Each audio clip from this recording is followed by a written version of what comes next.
Bonjour à tous, c'est G-Style. Aujourd'hui, je vous présente le steelbook d'un film sorti en 1993 réalisé par Steven Spielberg, à savoir le steelbook de Jurassic Park. Qu'est-ce qu'il y a là-dedans, King Kong?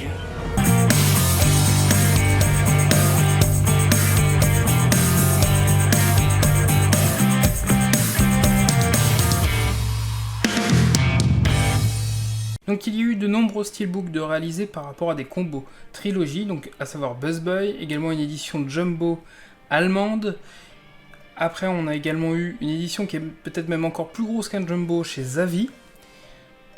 Après on est passé à des coffrets de quadrilogie avec Jurassic World, donc coffret allemand. Et un coffret qui va sortir, notamment je vous recommande si vous le voulez, chez Amazonité c'est peut-être le moins cher. Après vous avez un coffret quadrilogie chez Best Boy, qui comprend deux steelbooks parce qu'il y a un steelbook pour le Blu-ray et l'autre pour le 4K. Pour le premier film, on a donc une édition US, là on a une édition espagnole. Vous avez donc l'édition que je vous présente aujourd'hui, donc allemande, Angleterre, Chine, Taïwan, avec une partie premium fourreau en fait, qui rajoute juste un fourreau chez Film Arena, et plus récemment, que ce soit en France, également en Corée du Sud, ou également bientôt UK avec une édition Zoom qui comprend un 4K. Il y a eu un nouveau steelbook tout noir. Mais donc je vous présente bien ce steelbook. Donc moi pour ma part j'ai la version allemande, mais c'est exactement la même chose que l'exclusive Zavi. Donc c'est un steelbook, il y a une partie débossée au niveau de la partie rouge, ce qui permet de bien mettre en relief en fait tout simplement le dinosaure qui est remis. Donc c'est vraiment le logo Jurassic Park qui a été repris sur la porte d'entrée de Jurassic Park. Donc ça ressort vraiment bien. Les couleurs par rapport au bois sont relativement bien choisies. Lorsque l'on met de la lumière dessus, les lumières ressortent bien puisqu'on a affaire à une édition glossy, donc vraiment full glossy, qui est assez belle tout simplement et bien mis en relief. Il y a également donc un petit peu d'embossage au niveau de l'intérieur en fait des lettres, donc c'est ce que j'essaye de vous montrer à la caméra, mais vraiment on a cet aspect là. Au niveau des inscriptions on est assez limité parce qu'on a juste Steven Spielberg qui apparaît, donc ça reste relativement raisonnable. En tout cas on a sur quelque chose qui est assez bien on va dire classique au niveau de l'artwork. Le titre sur la tranche, voici bien, je vous montrerai en mieux défini tout à l'heure, mais en tout cas il ressort assez bien sur l'étagère et il y a une assez bonne continuité avec les films qui sont à la suite. Et surtout, moi ce que j'aime beaucoup, c'est le visuel de ce verso. Ce verso donc qui reprend une image assez emblématique du film, donc où les objets apparaissent plus proches que dans la réalité quand il y a la poursuite avec le dinosaure. Et franchement, une poursuite du T-Rex, donc franchement c'est assez plaisant. En tout cas, on a vraiment un des plus beaux versos que j'ai jamais vu. Dans l'édition, normalement, vous avez qu'un seul tray, donc un seul emplacement de disque. Là, je l'ai remplacé pour mettre un steelbook qui comprend 3 emplacements pour pouvoir mettre à la fois le Blu-ray, pour garder les bonus, la 3D de 2013, et donc le disque 4K sorti, donc là plus récemment pour édition 25e anniversaire, il y a de ça seulement 2 semaines je crois. Donc en tout cas, on est sur quelque chose d'assez complet maintenant au niveau de l'édition. Quand on regarde l'aspect complet, donc full glossy, on aurait pu avoir un petit fond autre chose que le noir pour la partie spin, donc au niveau de la tranche. En tout cas, on est sur quelque chose d'assez sympathique sur l'ensemble. Donc là, je vous le montre avec un peu plus de lumière, mais en tout cas, on est sur quelque chose. En tout cas, l'effet bois ressort vraiment très bien hein, quand on le met bien en lumière. On est vraiment sur un steelbook plutôt de qualité. En tout cas, il est très intéressant à regarder. En tout cas, c'est vraiment une belle qualité au niveau du steelbook. Moi, franchement, j'ai beaucoup aimé. Alors là, j'ai un peu de surexposition sur les images, je suis désolé. Du coup, ça va faire ressortir du grain, mais il est bien noir au niveau du titre en réalité. Hein. Donc après, au niveau de la tranche, comme je disais, le titre ressort bien, il reprend ce côté typographie avec l'intérieur avec un trait rouge. Donc on est sur quelque chose d'assez agréable. Pour le verso, donc on est vraiment sur le T-Rex, donc vraiment le dinosaure le plus emblématique du film. En tout cas, on est sur un visuel très très très sympa à ce niveau-là. En tout cas, c'est assez magnifique. Au niveau du rendu final, on est sur quelque chose d'assez intéressant. Voilà, avec cette image qui reprend vraiment le film. Alors, en réalité, ils l'ont un peu stylisé au passage, parce que c'est pas tout à fait un imprimé écran à l'instant T de la scène. Ils l'ont stylisé, mais franchement, il ressort assez bien. Il y a assez peu d'écriture au global sur ce steelbook. Toujours une petite mention légale de fin qui est là, mais franchement, c'est assez léger à ce niveau-là. En tout cas, voilà, on est plutôt sur une très bonne qualité globale de steelbook. Je pense, pour ce film, l'édition la plus sympa qui est, voilà, là où les artworks sont quand même les mieux choisis et la finition est la plus belle. C'est pas forcément le plus facile à obtenir maintenant, mais comme il est sorti dans pas mal de pays, il est quand même assez intéressant à avoir.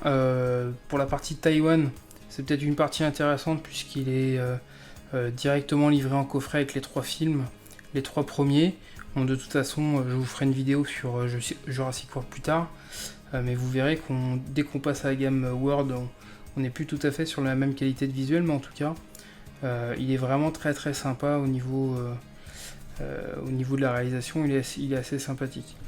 Donc en tout cas, si je vous montre bien l'ensemble, on a également un artwork interne qui est plutôt bien fini, bien réalisé, donc ça c'est assez agréable aussi d'avoir comme ça un bon niveau de réalisation au niveau de l'artwork interne. En tout cas,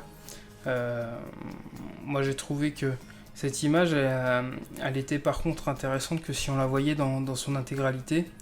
C'est pour ça que j'ai pas eu trop de problèmes à rajouter des emplacements de disques finalement comparé à un emplacement initial sur la droite, puisque de toute façon rien que ce CD sur la droite finalement venait gâcher la vue de l'artwork. Donc il faut bien avoir tous les disques dans le V de toute façon pour voir l'ensemble, mais en tout cas on est sur quelque chose qui est assez bien choisi dans cette image de T-Rex. Vraiment, bon, on reste dans la continuité, mais c'est toute la symbolique du film. En tout cas, c'est l'aspect, comment dire, on va dire la créature iconique qui est repris. En tout cas, c'est un très très beau steelbook. Je vous conseille vraiment pour le 25e anniversaire, si vous ne l'avez pas encore dans votre collection, d'essayer de l'obtenir, celui-ci ou d'ailleurs un autre si d'autres visuels vous plaisent. Moi j'aime pas trop, je vous les ai mis pour vous montrer les points de comparaison, je n'aime pas trop les éditions qui comprennent toute une trilogie par exemple dans le même boîtier, mais chacun peut voir. Je vous ai mis également donc mon collector du film Jurassic Park sorti en 2011, justement à l'occasion de la sortie d'un coffret trilogie Amaray. En tout cas, je l'avais eu à un prix relativement raisonnable, on va dire, pour un collector de ce type-là, à l'époque qui comportait les 3 films. Je pense qu'aujourd'hui, il est plus difficile à obtenir à un prix qui soit raisonnable.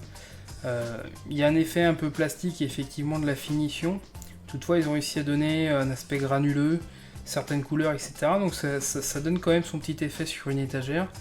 Il est plutôt bien fini, voilà, avec cette porte, les débris de la porte, etc. En tout cas, pour mettre en relief également des steelbooks qui sont à côté, comme j'ai pu vous le mettre dans ma petite introduction, je trouve qu'il ressort relativement bien.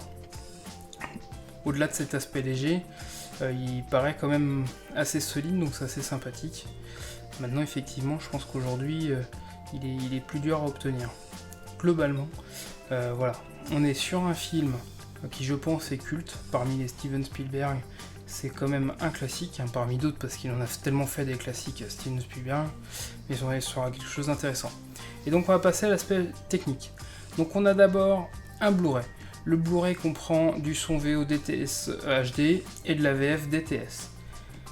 Vraiment, au niveau des images, on sent que les couleurs sont un petit peu désaturées sur cette version Blu-ray.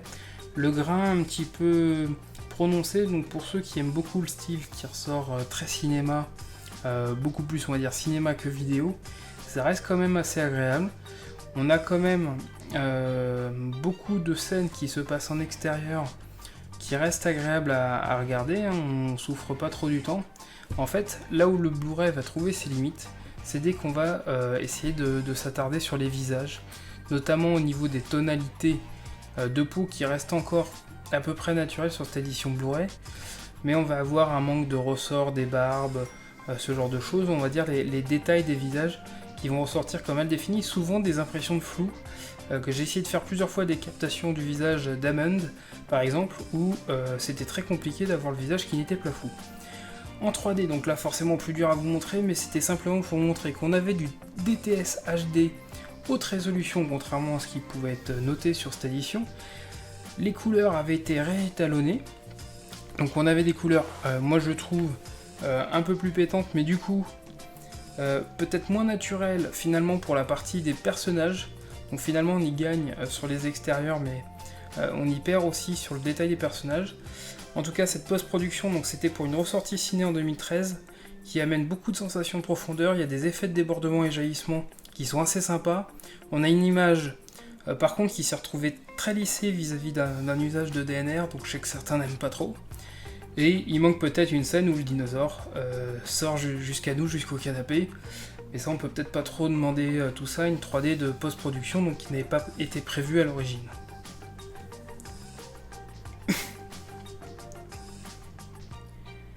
Et donc sur la 4K, alors là désolé, ça c'est mal vu, on a effectivement du TTS-X. Là cette fois-ci au niveau des couleurs, on a atteint le meilleur équilibre. Ça ressort beaucoup mieux, beaucoup plus naturel, et en même temps plus marqué au niveau des couleurs des véhicules, que ce soit hélicoptère ou Jeep, etc. On retrouve ce petit grain Blu-ray, mais légèrement atténué, juste ce qu'il faut, donc là je pense qu'on a trouvé un meilleur équilibre au niveau de la 4K. On est sur un film qui était tourné en pellicule, 35 mm à la base. Les effets spéciaux sont en 2K, par contre cette version 4K malheureusement a repris certainement le travail qui avait été fait sur le Master en 2013, donc il n'a pas bénéficié des nouvelles technologies qui existent maintenant pour faire de nouveau des meilleurs transferts 4K, et donc il y a toujours un léger manque de piqué comparé à d'autres éditions qui ont pu être faites dernièrement sur de la 4K, à savoir des films type Blade Runner. Ça nous vaut une moyenne, selon la critique, de 4 sur 5, mais en tout cas j'ai trouvé cette édition beaucoup plus nette. En tout cas, merci de m'avoir suivi, et à bientôt. Ciao.